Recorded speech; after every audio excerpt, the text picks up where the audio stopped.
નમસ્તે મિત્રો, શું તમને અથવા તમારા ઘરમાં કોઈ વૃદ્ધને ખુરશીમાંથી ઊભા થતી વખતે સહારાની જરૂર પડે છે?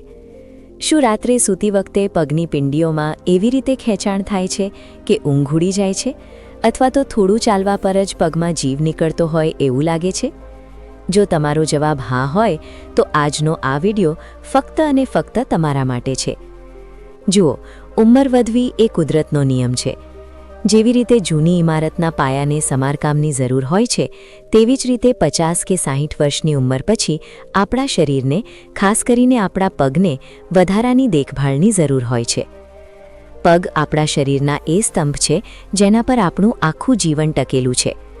જો તે નબળા પડી જાય તો આપણો આત્મવિશ્વાસ ડગમગી જાય છે. ઘણીવાર મારી પાસે દર્દીઓ આવે છે અને કહે છે, ડૉક્ટર સાહેબ, હવે ચલાતું નથી, ઘૂંટણમાં ગ્રીસ ખતમ થઈ ગઈ છે, અને તેઓ સીધા દવાઓ તરફ દોડે છે. પણ શું તમે જાણો છો કે આપણા ભારતીય રસોડામાં એવા દેશી સુપરફૂડ્સ મોજૂદ છે જે મોંઘી દવાઓ કરતાં અનેક ગણું સારું કામ કરી શકે છે?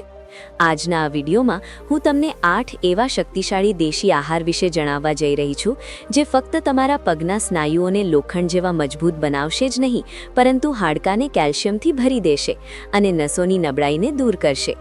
અને સૌથી સારી વાત એ છે કે આ બધી વસ્તુઓ ખૂબ સસ્તી છે અને સરળતાથી મળી રહે છે. તો ચાલો વૃદ્ધાવસ્થાને માત આપીએ અને પગમાં ફરીથી યુવાની જેવી તાકાત ભરીએ. વિડીયોને અંત સુધી જોજો, કારણ કે 8મો આહાર મારું વ્યક્તિગત મનપસંદ છે. આ 8 આહાર વિશે જાણતા પહેલા એક નાની વાત સમજવી જરૂરી છે કે આખરે પગમાં આ નબળાઈ આવે છે કેમ. મેડિકલ ભાષામાં આપણે તેને સાર્કોપેનિયા કહીએ છીએ, એટલે કે ઉંમર સાથે સ્નાયુઓનું ઘટવું. 40 વર્ષની ઉંમર પછી દર વર્ષે આપણે આપણા સ્નાયુઓનો થોડોક ભાગ ગુમાવતા રહીએ છીએ.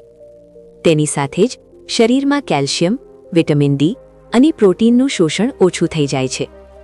પરિણામે હાડકાં પોલા થવા લાગે છે અને નસો સંકોચાવા લાગે છે.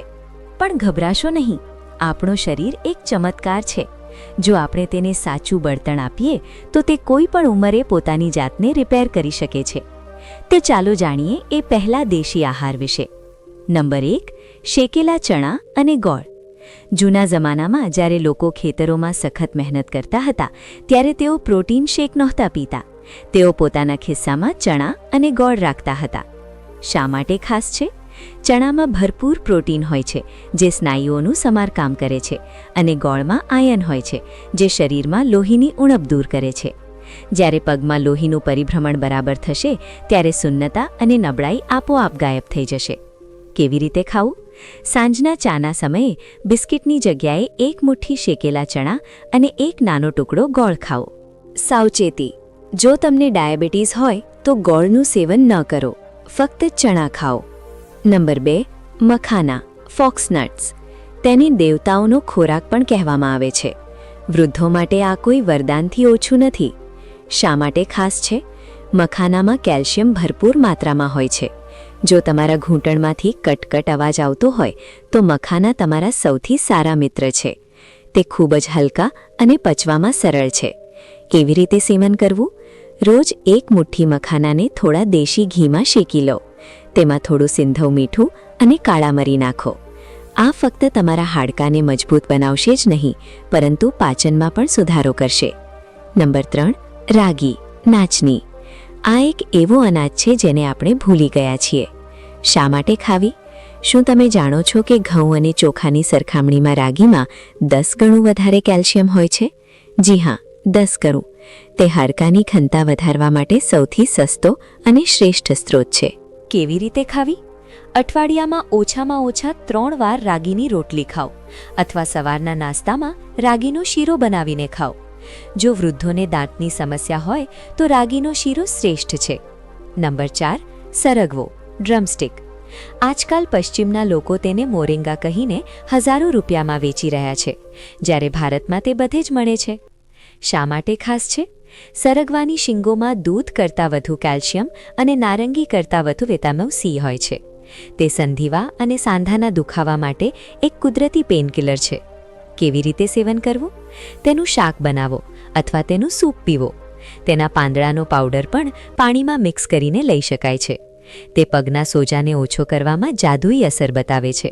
પલાળેલા અખરોટ અને બદામ. ઘણીવાર પગમાં નબળાઈ નસોને કારણે હોય છે. શા માટે ખાસ છે? અખરોટમાં ઓમેગા-3 ફેટી એસિડ હોય છે, જે નસોને પોષણ આપે છે. બદામમાં વિટામિન E હોય છે, જે સ્નાયુઓને મજબૂત અને ટાઈટ રાખે છે. કેવી રીતે ખાવા? વૃદ્ધાવસ્થામાં પાચન નબળું પડી જાય છે, તેથી તેને હંમેશા આખી રાત પાણીમાં પલાળીને જ ખાઓ. સવારે ખાલી પેટે 2 અખરોટ અને 4 બદામની છાલ ઉતારીને ખાઓ. આ તમારા મગજ અને પગ બંનેને તેજ રાખશે. નંબર 6. શુદ્ધ દેશી ઘી. ઘણા લોકો ડરે છે કે ઘીથી કોલેસ્ટ્રોલ વધશે, પરંતુ મર્યાદિત માત્રામાં ખાધેલું ગાયનું ઘી તમારા સાંધા માટે લુબ્રિકન્ટનું કામ કરે છે. તે સાંધાની શુષ્કતાને દૂર કરે છે, જેનાથી દુખાવો ઓછો થાય છે. કેવી રીતે ખાવું? દિવસમાં 1 નાની ચમચી ઘી તમારી દાળ કે રોટલી પર લગાવીને ખાઓ. આ વાત દોષને સંતુલિત કરે છે, જે આયુર્વેદ અનુસાર વૃદ્ધાવસ્થામાં દુખાવાનું મુખ્ય કારણ છે. નંબર 7. હળદરવાળું દૂધ.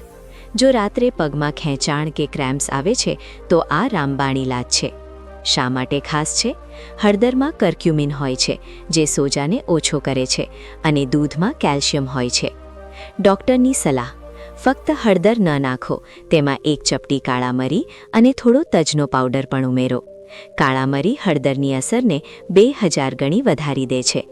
તેને સૂવાના અડધા કલાક પહેલાં પીઓ. સવારે તમે તાજગી અનુભવશો. 8. ખજૂર. આ મારો મનપસંદ છે, કારણ કે તે ત્વરિત ઊર્જા આપે છે. વૃદ્ધોને ઘણીવાર ખૂબ જલ્દી થાક લાગે છે. શા માટે જરૂરી છે? ખજૂરમાં પોટેશિયમ અને મેગ્નેશિયમ ભરપૂર માત્રામાં હોય છે. પોટેશિયમની ઉણપ જ પગમાં ખેંચાણનું સૌથી મોટું કારણ છે. કેવી રીતે ખાવી? દિવસમાં 2 ખજૂર પૂરતી છે. તમે તેને દૂધમાં ઉકાળીને પણ લઈ શકો છો. સાવચેતી: જો ડાયાબિટીસ અનિયંત્રિત હોય તો ડૉક્ટરને પૂછીને જ ખાઓ. મિત્રો, આ 8 આહાર તમારા શરીરને બળતણ આપશે, પણ તે બળતણનો ઉપયોગ કરવા માટે તમારે એન્જિન પણ ચલાવવું પડશે. આહારની સાથે આ 3 નાની વાતો જરૂર યાદ રાખો. સૂર્યપ્રકાશનું સેવન. સવારના કુમળા તડકામાં 15 થી 20 મિનિટ જરૂર બેસો. વિટામિન D વગર તમે ગમે તેટલું કેલ્શિયમ ખાઓ, શરીર તેને શોષી શકશે નહીં. પાણી. વૃદ્ધાવસ્થામાં તરસ ઓછી લાગે છે, પણ શરીરને પાણીની જરૂર હોય છે. પાણીની ઉણપથી જ સ્નાયુઓમાં ખેંચાણ આવે છે. દિવસભર ઘૂંટડે ઘૂંટડે પાણી પીતા રહો. હળવો વ્યાયામ. Motion is lotion. જો તમે ચાલતા રહેશો તો સાંધા ખુલ્લા રહેશે. બહુ ભારે વ્યાયામ નહીં, બસ 15 મિનિટની ચાલ અથવા ખુરશી પર બેસીને પગને હલાવવા ખૂબ જરૂરી છે. તો મિત્રો, આ હતા એ સરળ, ઘરેલું અને દેશી ઉપાયો, જેનાથી તમે તમારા પગમાં ફરીથી જીવ પૂરી શકો છો. યાદ રાખો, વૃદ્ધાવસ્થા ફક્ત એક નંબર છે, જો તમારા ઈરાદા અને હાડકાં મજબૂત હોય. આજથી જ આમાંથી કોઈ પણ 2 કે 3 વસ્તુઓ તમારા આહારમાં સામેલ કરવાનું શરૂ કરો. તમને 1 અઠવાડિયાની અંદર જ ફરક અનુભવવા લાગશે. દાદરા ચડતી વખતે શ્વાસ ઓછો ચડશે અને પગનો દુખાવો ઓછો થશે. એક નાનું કામ: શું તમે આમાંથી કોઈ વસ્તુ પહેલેથી જ ખાઓ છો, અથવા તમારી પાસે કોઈ અન્ય દેશી નુસ્ખો છે? મને કોમેન્ટ કરીને જરૂર જણાવો. હું તમારી કોમેન્ટ્સ જાતે વાંચું છું. જો તમને લાગે કે આ વિડિયો તમારા માતા-પિતા, દાદા-દાદી એ કોઈ મિત્રના કામ આવી શકે છે, તો તેમની સાથે શેર જરૂર કરજો. સારું વહેંચવાથી વધે છે. આવી જ સ્વાસ્થ્ય સંબંધિત સાચી અને વૈજ્ઞાનિક જાણકારી માટે ચેનલને સબસ્ક્રાઇબ કરવાનું ભૂલશો નહીં, અને બેલ આઇકન દબાવો. સ્વસ્થ રહો, મસ્ત રહો. મળીએ અગલા વિડિયોમાં.